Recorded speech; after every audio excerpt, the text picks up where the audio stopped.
우리가 알고 있는 추사 김정희 선생은 김만덕 선생의 후손에게 이런 선물을 줍니다. 은광연세라 그래서 김만덕의 은혜가 온 세상에 두루 퍼졌다 하는 글을 써서 김만덕의 훌륭한 행적을 길이 남길 수 있도록 이런 글을 써줬다고 하죠. 이렇게 김만덕은 거상으로 성장해서 제주 백성을 구해내는 큰일을 하셨습니다. 김만덕 선생이 늘 이렇게 얘기했다고 하죠. 밥 한 그릇이라도 굶주린 사람의 인명을 구할 수 없는 재물은 썩은 흙과 같다. 멋진 말이죠. 오늘은 제가 부자 이야기로 준비를 해봤습니다. 메시지는 노블레스 오블리주 이야기를 해볼까 합니다. 그래서 지금 화면에 나와 있는 이 청동상은 칼레의 시민들이라고 노블레스 오블리주를 상징하는 조각상입니다. 요거는 제가 마지막에 다시 설명을 해드리도록 하겠습니다. 자, 제가 오늘 여러분에게 소개해드릴 부자는 조선 후기 두 거상이라고 알려져 있는 김만덕이라는 분과 임상옥이라는 분입니다. 여러분들 다 들어서 알고 계시죠? 이 두 분은 공통점이 좀 있습니다.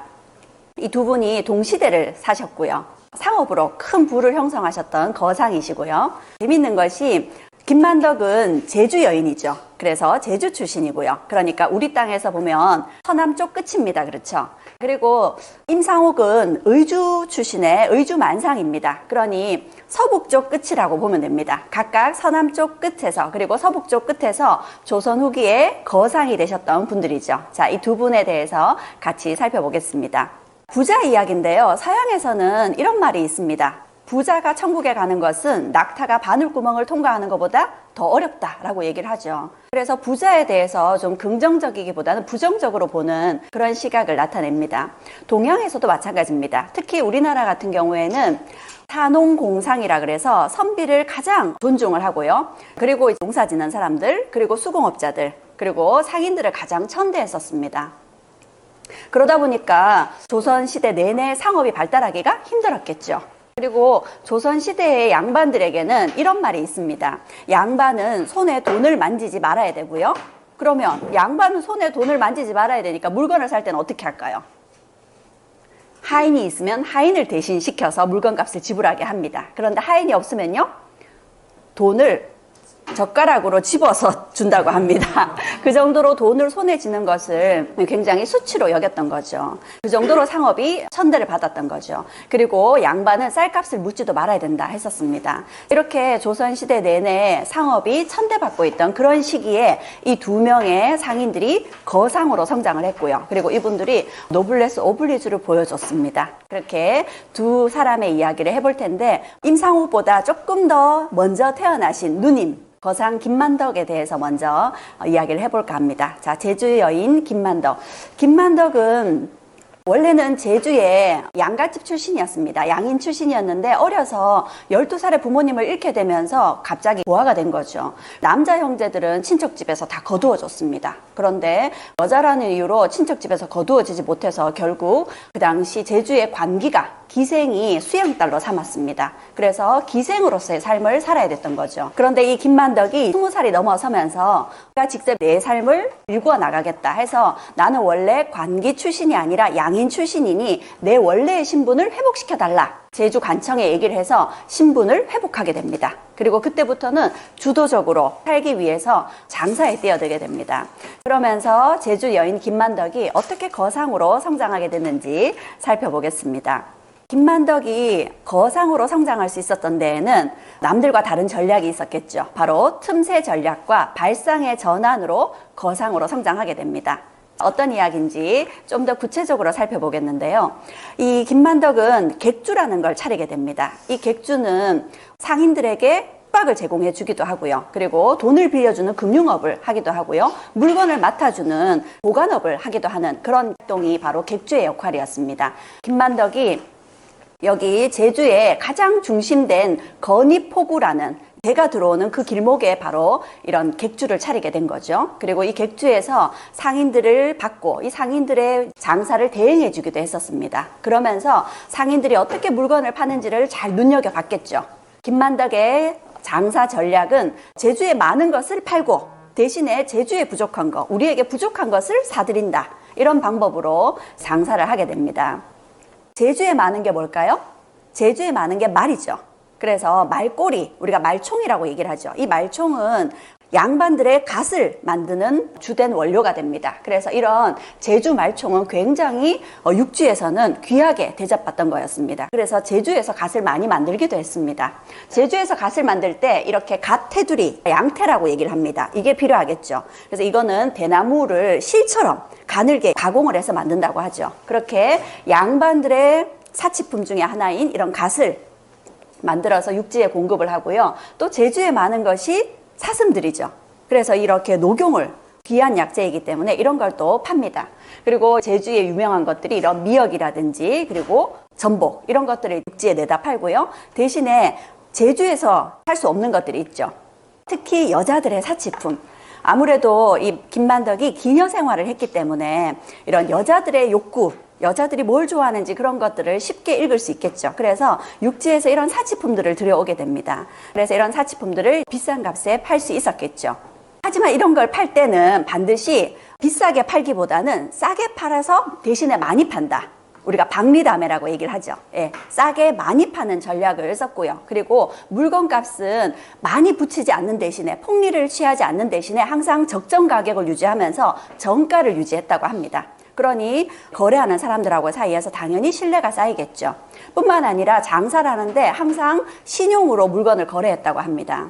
그래서 믿고 이런 물건을 주고 비싸다 보니까 제값을 치르지 못하는 사람들은 분할해서 낼 수 있도록 요즘에 할부와 같은 거죠. 그런 방법으로 물건을 판매하기도 했었고요.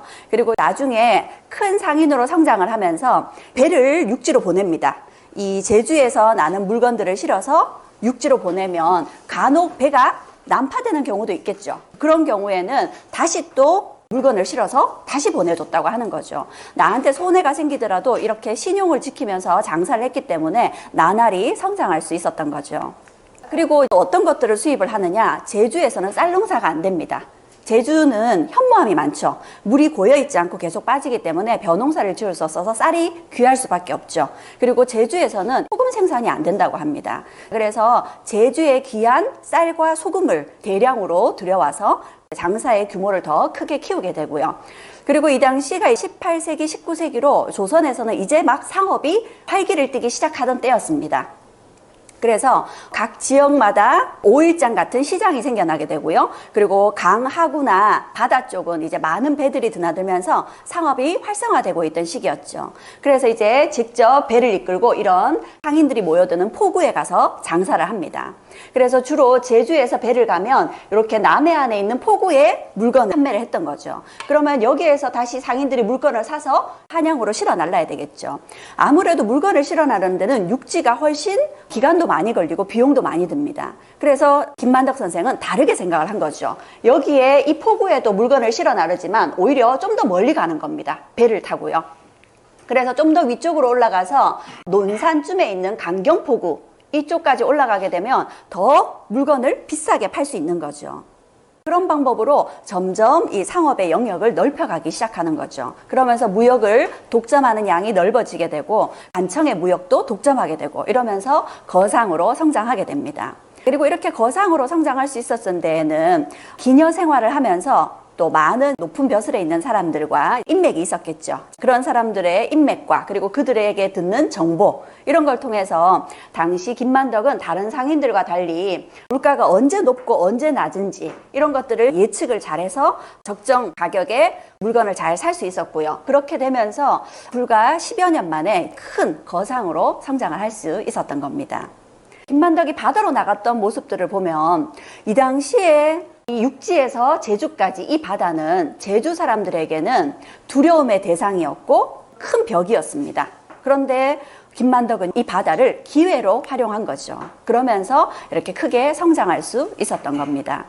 그렇게 거상으로 성장한 김만덕이 제주 백성을 구했다고 합니다. 어떤 이야기인지 살펴볼 텐데 갑인년이라 그래서 1794년 이때 제주에 엄청난 흉년이 들게 됩니다. 사실 그 전부터 몇 년 전부터 흉년이 들기 시작했는데 이게 가장 심각했던 때가 1794년이었습니다. 이때를 갑인년 흉년이라 그래서 원래는 갑인년 흉년이겠죠. 그런데 제주 사람들은 갑인년 흉년이라 그래서 이게 고유명사처럼 이때가 제주 사람들에게는 최대의 시련, 가장 힘든 흉년이었다 해서 이때 제주 사람들은 먹다 남는 것도 다 물이다. 먹을 게 그만큼 없었다라는 얘기입니다. 그렇게 힘든 시절을 보내고 있었죠. 그래서 제주 백성들이 이 당시에 약 3분의 1이 굶어 죽었다고 합니다.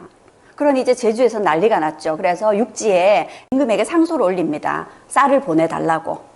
근데 이 당시에는 제주뿐만 아니라 사실 전국이 형편이 좋지 않은 때였습니다. 그런데 신하들의 반대에도 무릅쓰고 정조 임금이 쌀을 보내주게 됩니다. 쌀을 약 10,000석을 보내는데 우선 5,000석을 바다로 보내게 되는 거죠. 그런데 5,000섬의 구유미를 실은 배가 모두 12척이었는데 그만 5척이 침몰해버리고 맙니다. 그러니 제주에 보낸 식량이 부족하게 생긴 거죠. 그러자 그 당시에 김만덕 선생이 가지고 있던 재산을 모두 다 내놓고 이걸 가지고 육지로 가서 쌀을 사오라고 합니다. 그렇게 사들어온 쌀이 500석이었고 이 500섬의 쌀을 자신의 주위 사람들 그리고 자신과 거래하는 상인들에게 일단 10% 정도를 풀고 나머지 90%를 제주 관아에 그대로 제주 백성을 살리는 데 써달라 이렇게 내놓은 거죠. 그렇게 기꺼이 자기 재산을 제주 백성을 구하는 데 다 내어놓자 그 당시에 제주 목사가 제주의 기생 만덕이 재물을 풀어서 굶주리는 백성의 목숨을 구하였다 하면서 한양에 장계를 올리게 됩니다. 그리고 그 당시에 임금님이셨던 정조 임금님께서 크게 기뻐하시고 김만덕에게 큰 상을 내리겠다 하시죠. 그런데 김만덕은 거상이니 상으로 재물 같은 거는 필요가 없다 했습니다. 그러자 그러면 김만덕에게 소원이 있으면 얘기를 해보라 이렇게 제주 목사에게 김만덕의 소원을 물어보라 했었답니다. 김만덕이 소원으로 얘기한 것이 바다를 건너 육지에 가서 한양을 구경하고 금강산 유람을 하는 것이 소원이다 이렇게 얘기를 했답니다. 그 당시에는 월해금법이라 그래서 제주 여자들은 바다를 건너서 육지로 나갈 수 없었습니다. 이게 법으로 정해져 있었어요. 그런데 정조 임금께서 특별히 이 김만덕 선생에게는 월해금법의 적용을 받지 않고 육지로 오게 합니다. 그리고 육지에 상륙한 김만덕 선생을 아주 편안하게 서울까지 올 수 있도록 호의를 하죠. 그리고 서울에 온 김만덕 선생을 궁궐로 초대했습니다. 근데 보통 이런 양인들은 임금님을 함부로 뵐 수가 없죠. 궁궐에 들어갈 수 없습니다. 그래서 정조 임금님께서 특별히 김만덕 선생에게 행수의녀라는 관직을 내려주십니다. 그런 관직을 가지고 궁궐에 들어가서 정조 임금도 만나게 됩니다. 그렇게 서울에서 한양 구경도 실컷 하고요. 그 다음 해에 드디어 금강산 유람을 떠납니다. 금강산의 멋진 12,000본과 많은 폭포들을 둘러보고 돌아오게 되죠. 금강산을 둘러보고 돌아와서 다시 제주로 돌아가야 됩니다. 그런데 이 제주에 돌아가면 다시 언제 육지 땅을 밟을 수 있을지 알 수 없습니다. 그 당시에 제주로 돌아가는 김만덕 선생을 마지막으로 배웅했던 사람이 최재공이라는 분이셨습니다. 정조 때 재상이시죠. 정조 임금이 특별히 김만덕이라는 인물에 대해서 글을 한번 써보라 하고 최재공에게 얘기를 했었다고 합니다. 그래서 최재공이 돌아가는 김만덕 선생에게 만덕전이라는 책을 선물로 주면서 배웅을 해줬다고 합니다. 그러면서 최재공 선생이 김만덕 선생에게 이렇게 얘기를 했다 하죠. 너는 탐나에 태어나서 한라산의 백록담 물을 마시고 이제는 금강산까지 두루 구경하였으니 온 천하의 사내들 중에서도 이런 복을 누린 자가 또 있겠느냐. 그러면서 김만덕이야말로 당시 여성으로서는 절대 할 수 없는 그런 큰일을 하고 돌아가는 김만덕을 칭찬과 함께 배웅을 했었다고 합니다. 그리고 이 당시에 김만덕을 보겠다고 내노라 하는 양반가에 그리고 세도가의 사람들이 다 김만덕의 얼굴을 보겠다고 찾아왔다고 하죠. 그 중에서는 우리가 잘 알고 있는 정약용 선생도 김만덕에 대해서 굉장히 칭송을 아끼지 않았다고 얘기를 하고 실제로 경세유표라는 책에 김만덕의 선행에 대해서도 소개를 하고 있습니다. 뿐만 아니라 김만덕 선생의 조금 더 뒷세대의 분이신데 우리가 알고 있는 추사 김정희 선생은 김만덕 선생의 후손에게 이런 선물을 줍니다. 은광연세라 그래서 김만덕의 은혜가 온 세상에 두루 퍼졌다 하는 글을 써서 김만덕의 훌륭한 행적을 길이 남길 수 있도록 이런 글을 써줬다고 하죠. 그렇게 김만덕은 거상으로 성장해서 제주 백성을 구해내는 큰일을 하셨습니다. 김만덕 선생이 늘 이렇게 얘기했다고 하죠. 밥 한 그릇이라도 굶주린 사람의 인명을 구할 수 없는 재물은 썩은 흙과 같다. 멋진 말이죠. 거상으로 성장하면서 이분이 이런 철학을 가지고 계셨기 때문에 그 당시에 제주 백성을 구할 수 있었던 것이 아닌가 그렇게 보여집니다. 그야말로 조선시대 가장 천대받던 상인이었고요. 그리고 또 여성이었습니다. 그리고 한때는 기녀였던 사람이었죠. 그럼에도 불구하고 그 당시 나라님도 구하지 못하는 제주 백성의 목숨을 구한 그런 큰일을 하셨던 거죠. 그야말로 노블레스 오블리주를 보여준 겁니다. 제주 여인 김만덕이 보여준 것은 한 가지가 더 있습니다. 그 당시 김만덕에게 주어져 있던 그런 세상의 틀, 한계가 있었습니다. 제주 출신의 여인이라는 거, 그리고 기녀였다는 거, 그리고 원래 제주의 여성은 제주 바깥을 나갈 수가 없죠. 그런데 제주 바깥을 벗어나서 육지에 가서 궁궐에 가서 임금님을 보고 금강산까지 유람을 하고 왔으니 그 당시 여성들에게 주어졌던 그런 금기와 틀을 완전히 깨트렸던 그런 시대의 벽을 뛰어넘은 최고의 여성상을 보여줬다라고도 평을 해볼 수 있을 것 같습니다. 이번에는 의주만상 임상옥에 대해서 이야기를 나눠보겠는데요. 임상옥 역시도 의주 지역의 만상 집안이었습니다. 그리고 선친들이 역관으로 활약을 했었죠. 역관이라면 청나라 사신으로 갈 때 함께 따라가서 통역을 해주고 장사를 하는 그런 사람들이죠. 자신의 선친 중에는 잘 나가는 거상으로 성장했던 역관 출신의 거상도 있었다고 합니다. 그런데 자신의 할아버지 때부터 가세가 기울더니 집안이 힘들어진 거죠. 그리고 아버지가 의주 만상으로 활동을 했었는데 결국에는 많은 빚을 지고 돌아가시게 됐습니다. 그래서 어려서부터 다른 의주 만상의 밑에 들어가서 허드렛 일을 하면서 힘들게 장사를 배우고 있었습니다. 그랬던 임상옥이 어떻게 거상으로 성장하게 됐는지 살펴보겠는데요. 이 임상옥을 거상으로 성장시킨 전략은 역지사지의 전략이었습니다. 그리고 아주 두둑한 배짱이 임상옥을 거상으로 만들었다 하죠. 임상옥이 아버지를 통해서 배운 것이 있었습니다. 장사란 이익을 남기기보다 사람을 남기기 위한 것이다. 그리고 사람이야말로 장사로 얻을 수 있는 최고의 이윤이고 따라서 신용이야말로 장사로 얻을 수 있는 최대의 자산이다. 이런 얘기를 평상시에 늘 들어왔었다고 합니다. 그러던 중에 이제 자신이 의주만상의 지원을 받아서 직접 청나라 가서 장사를 하게 됩니다. 인삼이 주된 무역 제품이었는데 당시에 청나라 가서 가지고 간 인삼을 다 판매를 하고 큰 돈을 벌었다고 합니다. 그러니까 첫 무역을 성공적으로 거둔 거죠. 그리고 나서 돌아가기 전에 잠시 청나라의 유곽에 들르게 됩니다. 그런데 그 유곽에서 어떤 여인을 만나게 됐어요. 근데 그 여인이 임상옥의 기록에 따르면 양귀비가 다시 나타난 것처럼 정말 아름다운 여인이었다고 합니다. 그런데 그 여인이 술주정뱅이 아버지에 의해서 결국 사창가로 팔리게 된 거였어요. 그래서 어떻게 사람을 이렇게 돈으로 살 수 있겠느냐 해서 임상옥은 그 여인을 풀어줍니다. 그 여인의 몸값이었던 500냥을 지불하고 풀어주게 된 거죠. 그런데 임상옥이 이 청나라에 무역을 하러 가면서 자신이 모시고 있는 의주만상의 물건을 대신 팔러 왔어요. 그래서 그 중에 일부를 자기가 받기로 하고 그래서 이 500냥 중에 250냥은 자기 몫이었습니다. 그리고 이 250냥을 들고 와서 자신이 장사를 하는데 장사 미천으로 쓰려고 했던 아주 중요한 종잣돈인 거죠. 그리고 이 500냥 중에 나머지 250냥은 자신의 주인의 몫이었던 거죠. 그런데 그걸 모두 쏟아부어서 이 장미령이라는 여인을 구해주게 됩니다. 아버지의 말씀이 이 사람을 이렇게 만든 거겠죠. 이익을 추구하기보다는 그래도 사람이 먼저이지 않느냐라는 그런 가르침 때문이었던 것 같습니다. 그래서 오히려 돌아와서는 의주 만상가에서 쫓겨나는 그런 시련을 겪기도 했습니다. 이 임상옥에 대한 이야기는 여러 가지가 전해지고 있는데 상인이다 보니까 역사의 기록이 거의 남겨져 있지 않습니다. 그래서 전해지는 이야기만 좀 많은 거죠. 그런데 이야기에 따르면 이 장미령이라는 여인이 나중에 고관대작에 첩이 되어서 임상옥이 장사를 하는데 큰 인맥을 만들어줬다라는 이야기도 전해지고 있습니다. 그러면서 임상옥이 30대에 다시 상인으로 일어설 수 있었다라는 이야기도 있죠.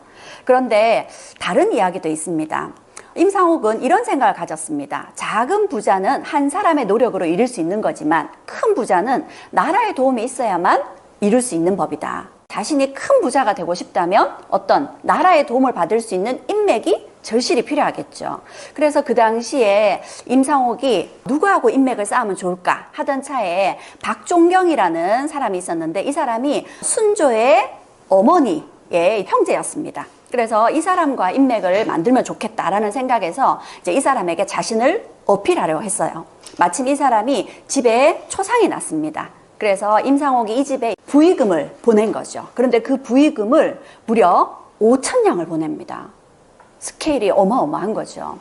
박종경이 보니까 어떤 상인이 자신에게 부의금으로 5,000냥을 준 거예요. 그래서 생판 모르는 상인인데 자신에게 5,000냥을 부의금으로 내놓은 걸 보고, 아, 이 사람이 스케일이 장난이 아니구나. 이런 사람이라면 내가 좀 밀어줘도 되지 않을까. 이런 생각을 해서 그때부터 박종경이 이 임상옥에게 청나라와 무역을 하는 인삼, 전매권을 줬다고 하죠. 6사람에게 주어지는 것 중에 하나를 임상옥에게 주게 됩니다. 그렇게 청나라와의 인삼 무역을 거의 독점하는 사람 중에 하나로 성장하게 되면서 이때 벌써 임상옥은 30대에 엄청난 재력가로 성장하게 됩니다. 5,000냥을 기꺼이 내놨잖아요. 이후에는 청나라와의 무역으로 한 해에 세금으로 내는 돈만 40,000냥이 될 정도로 부를 형성한 거죠. 그렇게 청나라와의 인삼 교역을 점점 확산시켜가면서 나중에는 거의 독점을 하다시피 합니다. 그런데 이때 임상옥에게도 큰 위기가 한번 오게 됩니다. 임상옥이 40대에 접어들 때였습니다. 조선의 인삼이 청나라에서는 인기가 굉장히 좋았습니다. 특히 홍삼으로 만들어서 판매를 하게 되면서는 더더욱 인기가 좋았어요. 왜냐하면 홍삼은 인삼보다 오랫동안 보관을 할 수 있습니다. 그리고 홍삼이 인삼보다 약효가 훨씬 더 뛰어나고요. 그리고 중국 사람들은 붉은색을 굉장히 선호하죠. 그래서 조선의 홍삼이 굉장히 인기가 많았었는데, 이렇게 조선의 홍삼이 점점 값이 높으니까 중국의 상인들이 담합을 한 겁니다. 그래서 조선 상인들이 파는 홍삼을 사지 말자, 이렇게 된 거예요.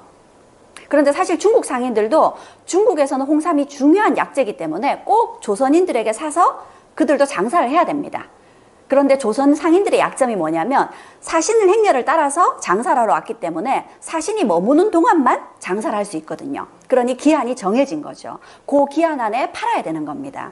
그러니 일부러 사지 않고 시간을 버는 거죠. 그러면 조급해진 조선 상인들이 헐값에 내놓게 되겠죠. 그때를 기다린 겁니다. 돌아갈 날이 점점 다가오자 조선의 다른 상인들은 이 홍삼을 헐값에 내놓기 시작합니다. 그러자 임상옥이 그 조선 상인들의 홍삼까지 다 사들여요. 다 사들였습니다. 그러니 중국 상인들이 왜 저러지? 하고 수상하다 생각을 할 겁니다. 그 전에 임상옥이 이 문제를 어떻게 해결할까? 중국인들의 담합을 어떻게 깨트릴까? 이게 큰 고민이었습니다. 자칫하면 홍삼을 전혀 팔지 못하고 돌아가야 될 일이 생길 테니까요.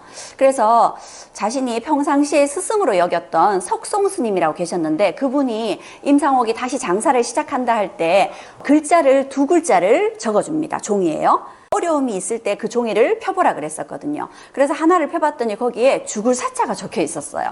근데 이것만 봐서는 이 문제를 어떻게 해결해야 될지 모르겠습니다. 그래서 임상옥이 이 글자를 들고 당시 사신으로 함께 왔었던 추사 김정희 선생을 찾아갔어요. 추사 김정희 선생에게 찾아가서 내가 지금 백척간두 위에 서 있다. 앞으로 나갈 수도 없고 뒤로 돌아갈 수도 없고 낭떠러지 같은 이런 아슬아슬한 상황에 처했다. 이렇게 얘기를 합니다. 그러면서 도움을 요청하죠. 그러자 추사 김정희 선생이 이렇게 얘기를 합니다. 어차피 앞으로 나가지도 뒤로 물러서지도 못한다면 죽었다 생각하고 한 발을 내디뎌라 하는 거죠. 죽을 각오로 내디뎌라는 겁니다. 그 말을 듣고 옳거니 하고는 돌아가서는 다른 상인들의 홍삼까지 다 사들이니까 이제 중국 상인들이 도대체 뭐 하려고 저러지 하고 임상옥을 예의주시할 겁니다. 임상옥은 이 홍삼들을 다 모아놓고는 불을 지르라 합니다. 그러니 중국 상인들이 난리가 났습니다. 중국 상인들이 이 홍삼을 사지 못하면 한 해 장사를 못하게 되거든요. 그래서 다시 제값을 부르기 시작합니다. 그런데 임상옥은 못 판대요. 그 가격에. 그러면서 결국에는 자신이 태운 홍삼값까지 다 내라고 합니다. 그렇게 홍삼을 결국에는 제값을 받고 팔게 된 거죠. 예전에 우리 상도라는 TV 사극 굉장히 많은 인기를 끌었었죠. 그때 장면들이 기억이 나실 겁니다. 이렇게 하면서 임상옥은 물건값에 대해서는 더 붙이지도 않지만 덜 붙이지도 않고 제 값을 받으려는 사람이다 하면서 이 사람을 상대할 땐 절대 물건값을 흥정할 것이 아니라 이 사람을 믿고 거래를 하는 것이 맞겠다. 이런 신뢰를 오히려 더 주게 된 거죠. 그러면서 더더욱 청나라와의 인삼교역을 독점하게 됩니다. 그러면서 당연히 거상으로 성장할 수 있었겠죠. 당시에 임상옥에 대한 기록은 많지는 않은데 매천야록이라는 기록에 의주에 사는 임상옥은 돈 버는 재주가 아주 비상했는데 그 중에 한중 양국의 무역을 독점해서 왕실처럼 부를 누렸다고 합니다. 그래서 북경에서도 지금도 그의 이름을 부르곤 한다. 그 정도로 큰 부자로 성장하게 됩니다. 임상옥의 집에 의주 부윤과 평양 감사가 방문한 때가 있었어요. 갑자기 방문을 한 겁니다. 그런데 그들과 함께 온 일행이 무려 700명이었다 그래요. 그런데 이 갑자기 들이닥친 700명들을 한 상씩 따로따로 상을 차려서 다 대접했다고 합니다. 그 정도로 엄청난 부자였던 거죠. 그렇게 거상으로 성장했던 임상옥을 평생을 이 사람에게 가르침을 줬던 것이 있습니다. 바로 계영배라는 술잔이었습니다. 이 계영배는 가득 차는 것을 경계하라 라는 뜻입니다. 계영배의 철학을 늘 가슴에 새기면서 장사를 했기 때문에 이런 위기도 잘 이겨낼 수 있었는데 이생이사라 그래서 이 당시에 전주에 어떤 이방이 임상옥을 찾아옵니다. 전주 이방이 급한 용무가 있어서 찾아와서 임상옥에게 돈을 꿔달랍니다. 그러면서 지금 시각을 다투고 생명이 걸린 일이기 때문에 당돌하게도 이렇게 갑작스럽게 와서 부탁을 한다 하면서 돈을 달라고 한 거예요. 그러자 임상옥이 돈을 내어줬습니다. 엄청난 거금이었는데 어음을 주고는 유기전에 가서 환전을 해서 갖고 가서 문제를 해결하라 합니다. 그리고는 차용증을 받았어요. 근데 이 이방이 물러가자마자 차용증을 찢어버립니다. 그래서 밑에 있는 사람이 왜 그거를 찢어버리냐고 물었겠죠. 그랬더니 이 돈은 받지 못하는 돈이다. 그러니 갖고 있어봐야 뭐 하느냐 하고 찢어버렸다는 거죠. 그래서 왜 그렇습니까 하고 물어봤더니 이 이방은 돈을 내놓지 않으면 임상옥을 죽이고 자기도 죽을 각오로 온 겁니다. 왜냐하면 전주에 이방으로 있으면서 돈을 굉장히 많이 횡령했다 봅니다. 그래서 감옥에 갇히게 될 것이고 뭐 어차피 자기 인생은 끝난 거다고 생각하고 돈을 꿔주지 않으면 죽일 생각으로 가슴에 비수를 숨기고 왔었던 거죠. 그런데 임상옥이 보니까 그 이방이 눈에 살기가 있더라는 거죠. 그래서 이 두 사람, 이 이방과 내가 두 사람이 같이 살 건지 아니면 두 사람 다 죽을 것인지 선택을 해야 됐죠. 그래서 두 사람 다 죽는 것보다는 사는 쪽을 선택해야 되지 않겠느냐. 장사를 하다 보면 이득이 챙길 수도 있고 손해를 볼 수도 있는 것이다. 정작 중요한 목숨을 살리는 것이 돈보다 더 중요한 것이 아니냐 했던 거죠. 이런 생각을 가질 수 있게 된 것이 바로 임상옥이 늘 계영배를 옆에 뒀기 때문인 것 같습니다. 그리고 또 한 차례 위기가 있었는데 홍경래 난이 순조 때 일어나게 됩니다. 그 당시에 홍경래를 중심으로 평안도에서 대규모 반란이 일어났습니다. 이런 반란이 일어나게 된 데에는 물론 백성들에 대한 세금 수탈이 가장 큰 문제였는데 특히 평안도 지역 같은 경우에는 세금 수탈도 문제였지만 평안도 지역 사람들에 대한 차별이 엄청났습니다. 그러니 이런 불만이 쌓이던 것이 결국 폭발하게 된 거죠. 이렇게 홍경래가 난을 준비하면서 임상옥을 찾아옵니다. 임상옥이 거상이니까요. 그래서 임상옥에게 이 난을 함께 하자 한 거죠. 그리고 세상을 뒤엎자. 그리고 우리가 세상을 지배하자. 권력을 갖자. 이렇게 설득을 합니다. 그런데 임상옥이 이 문제를 어떻게 할까 했는데 이번에는 스승님이 주신 글귀에 소정자가 적혀 있었습니다. 아 하고는 깨달았죠. 솥에 다리가 3개 있습니다. 이 다리가 하나는 재물, 하나는 권력, 하나는 명예를 뜻합니다. 사람은 사실 다 가지고 싶어 하죠. 그런데 다 가지면 결국 몰락에 이르게 됩니다. 그렇죠? 하나만 가지고 만족할 수 있어야 되지 그 이상을 욕심내게 되면 결국 솥의 다리가 사라지게 될 것이고 솥은 엎어지게 될 거라는 거죠. 그래서 이 소정자를 보고는 홍경래의 제안을 거절하게 되죠. 결국 홍경래의 난은 실패로 끝났고 그 당시에 이 평안도 지역에 많은 사람들이 죽임을 당하게 됩니다. 난이 진압되는 과정에서. 그런데 이 화를 임상옥은 피해갈 수 있었던 거죠. 욕심을 내지 않았기 때문입니다. 자, 이렇게 늘 거상으로 성장했지만 욕심내지 않을 수 있었던 것이 계영배라는 이 술잔을 옆에 두고 항상 많이 가지고 가득 차는 것을 경계했기 때문이라고 합니다. 근데 이 계영배라는 술잔이 아주 신기한 술잔입니다. 이 술잔에는 7부 정도만 술을 따르게 되면 그대로 있어요. 그런데 7부 이상 술을 따르게 되면 술이 모두 사라져 버립니다. 어떻게 그런 일이요? 이 술잔을 잘 들여다보면 술잔 안에 이렇게 구멍이 있습니다. 구멍 보이시죠? 그리고 여기에 술을 이렇게 7부 정도 따르면 아무 변화가 없어요. 그런데 그 이상을 따르게 되면 이렇게 밑으로 술이 쏟아져 나옵니다. 어떻게 이런 일이 생기느냐 하면요.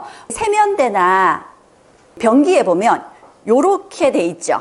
예, 이게 요런 구조인데 요렇게 요 부분 관하고 이 좀 더 긴 관하고 이쪽이 좀 더 수압이 세다고 합니다. 그래서 물이 요만큼 찰 때에는 물이 여기까지 찰 때는 아무 변화가 없지만 이 이상 차게 되면 이쪽이 수압이 더 세기 때문에 이렇게 물을 빨아들이게 된다는 거죠. 이렇게 늘 계영배를 곁에 뒀기 때문에 넘치는 것, 가득 차는 것을 경계하면서 살 수 있었던 거죠. 의주 부윤이었던 남이형이라는 사람이 나라에 이렇게 얘기를 했습니다. 임상옥이 2070량을 기꺼이 희사해서 이 의주 지역의 이재민들을 살렸다고 합니다. 이 의주 지역에 홍수가 났었는데 이재민을 이렇게 살려냈다고 하면서 임상옥이 이때뿐만 아니라 그전에도 의주 지역 사람들을 위해서 거금을 쾌척했었다라고 장계를 올린 거죠. 그러자 나라에서 이 임상옥에게 곽산부사라는 벼슬을 내려줍니다. 그리고 헌종 1년에도 또 한 번 수재가 발생하자 이번에도 역시 거액의 의연금을 내줬습니다. 그러자 이번에는 종삼품의 귀성부사라는 관직을 내리게 됩니다.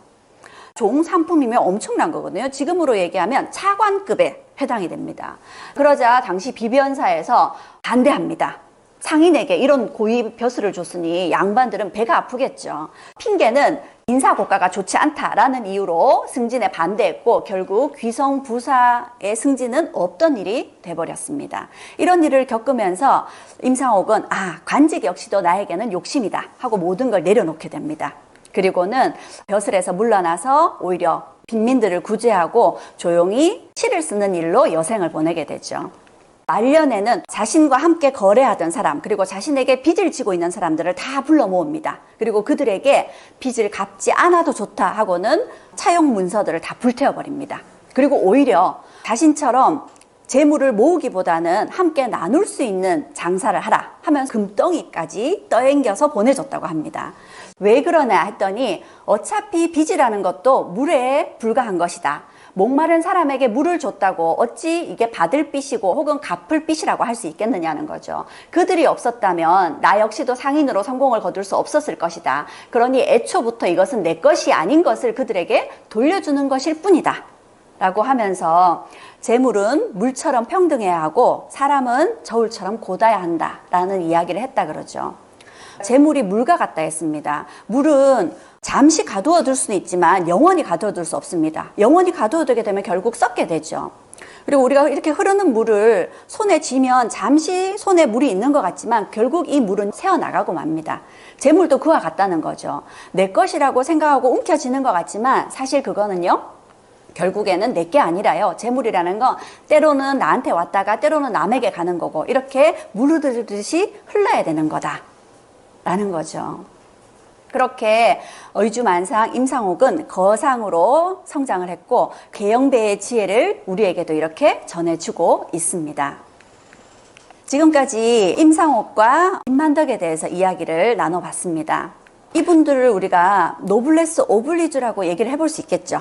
제가 오늘 하고 싶었던 이야기는 임상옥과 김만덕을 통해서 노블레스 오블리주에 대한 이야기를 하고 싶었던 겁니다. 이 노블레스 오블리주의 유래라고 딱히 얘기할 수는 없지만 노블레스 오블리주의 상징이라고는 얘기할 수 있는 일이 있었는데 세계사에서 중세 말에 100년 전쟁이 있었습니다. 영국과 프랑스 사이에 100년 전쟁이었죠. 영국이 당시 프랑스를 침공합니다. 영국하고 프랑스 사이에 가장 가까운 곳이 여기 프랑스의 칼레라는 항구입니다. 여기 칼레입니다. 여기를 영국이 침략을 했죠. 칼레는 아주 작은 항구 도시였습니다. 여기부터 점령을 해야 되는 거죠. 칼레를 쉽게 점령할 수 있을 줄 알았어요. 그런데 칼레를 점령하는데 무려 1년 가까이 걸린 겁니다. 11개월이 걸린 거예요. 그 말은 영국 역시도 어떤 피해가 굉장히 컸었던 거죠. 전쟁에서 함락시키지 못해서 피해가 크면 결국 그 지역을 함락시키고 나서는 보복을 하게 되죠. 무차별 학살을 하게 됩니다. 그래서 여기 칼레를 함락시킨 에드워드 3세 영국의 왕이 칼레를 함락시키는데 이렇게 힘들다 보니까 칼레를 함락시키고 나서는 칼레의 모든 시민들을 다 몰살시키겠다 했습니다. 그러자 칼레의 시장이 나와서 그것만은 말아달라 하고 통사정을 한 거죠. 그러자 에드워드 3세가 이렇게 얘기합니다. 그렇다면 모든 시민들의 안전을 보장해 주겠다. 대신에 시민들 중에 6명을 뽑아와라. 칼레 시민 전체를 대신해서 그 6명만 처형을 하겠다 한 겁니다. 시장은 돌아가서 칼레 시민들과 의논을 해야 되죠. 누가 칼레 시민들을 대신해서 죽겠느냐? 누가 먼저 나설까요? 그런데 놀랍게도 칼레에서 가장 돈이 많은 부자가 내가 먼저 죽겠다 하고 나섭니다. 그러자 그 다음으로 시장도 나서요. 그리고 역시 또 어떤 상인이 나섭니다. 그리고 변호사가 나서요. 이런 식으로 칼레에서는 꽤나 인지도가 있고 많이 알려지고 많은 걸 가진 그들이 먼저 나서서 죽겠다고 한 겁니다. 그렇게 6명이 모였습니다. 그래서 그 6명을 뽑아서 그 다음날 아침에 데려오라 그랬거든요. 목에 다 사슬을 채워서. 그렇게 6명이 그 다음날 죽으러 나왔습니다. 그런데 에드워드 3세의 왕비가 원래 또 프랑스 출신이기도 했었어요. 그 왕비가 그때 마침 임신 중이었습니다. 이렇게 스스로 칼레의 시민들을 위해서 죽기를 자초했던 이런 사람들을 죽게 만든다면 이 뱃속의 아이에게 혹시 나쁜 일이 생기지 않을까. 그래서 이들을 살려달라 간청을 한 거죠. 그래서 에드워드 3세가 이들을 살려줬습니다. 사실 에드워드 3세는 6명이 나설 거라고 생각지 못했어요. 오히려 서로 나서지 않으려고 서로 네가 죽어라 네가 죽어라 하고 이렇게 밀면서 오히려 칼레 시민들이 혼란에 빠지기를 기대했던 겁니다. 그런데 그런 에드워드 3세의 생각과 달리 이렇게 6명이 먼저 나섰던 거죠. 그것도 사회 지도층에 있고 많이 가진 자들이 먼저요. 이게 칼레 시에는 굉장히 유명한 일화가 됐습니다. 그리고 이들 6명은 이후에 시간이 흘러서도 칼레의 영웅으로 사람들의 입을 통해서 전해지게 된 거죠.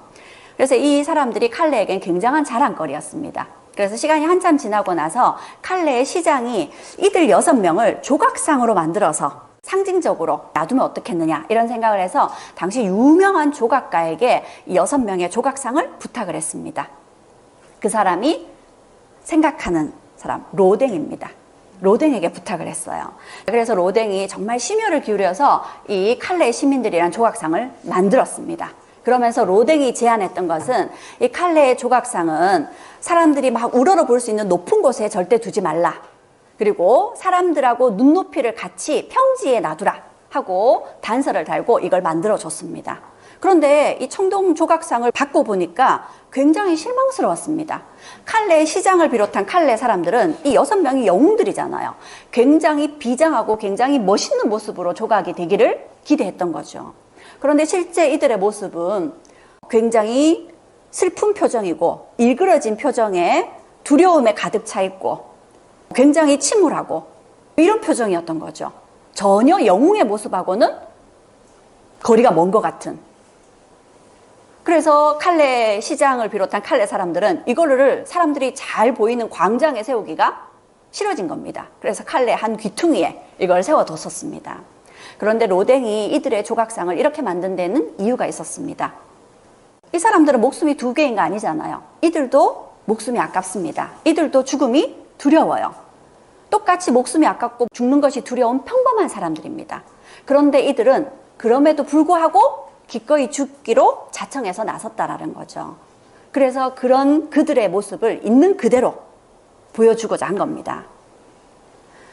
그리고 그걸 가장 잘 볼 수 있게끔 사람들과 똑같은 시선에 전시를 하도록 그렇게 단서를 달았던 거죠. 그래서 이 칼레 시민들을 우리가 노블레스 오블리주의 상징으로 얘기를 합니다. 노블레스는 알다, 그러니까 아는 지식인층이다. 그를 아는 지식인층이란 얘기입니다. 과거에는 지식인층이 대부분 귀족이죠. 그래서 신분이 높은 귀족들이 반드시 지켜야 되는 도덕적 의무다. 이렇게 해석을 합니다. 그래서 귀족들에게 상응하는 그들이 책임져야 되는 도덕적 의무를 우리가 노블레스 오블리주라고 얘기를 합니다. 그런데 앞에서 제가 얘기했던 임상옥과 김만덕 같은 경우에는요, 상인이죠. 그리고 이들은 귀족이 아니었습니다. 그렇죠? 오히려 천한 신분이었죠. 그런데 자신들의 재물을 사람들을 위해서, 사회를 위해서 기꺼이 풀었습니다. 그래서 정확하게는 부자들이 지녀야 되는 사회에 대한 책임, 도덕적 의무 이런 것은 조금 다르게 리세스 오블리주라고 얘기를 한다고 합니다. 그래서 좀 더 엄밀하게 얘기하면 여기에 더 가까운 거죠. 하지만 이 노블레스 오블리주라는 주제로 제가 이 강연을 만들면서 이 노블레스 오블리주는 앞에서 칼레 시민들을 보니까 이 6명들 중에는 부자만 있었던 것이 아니죠.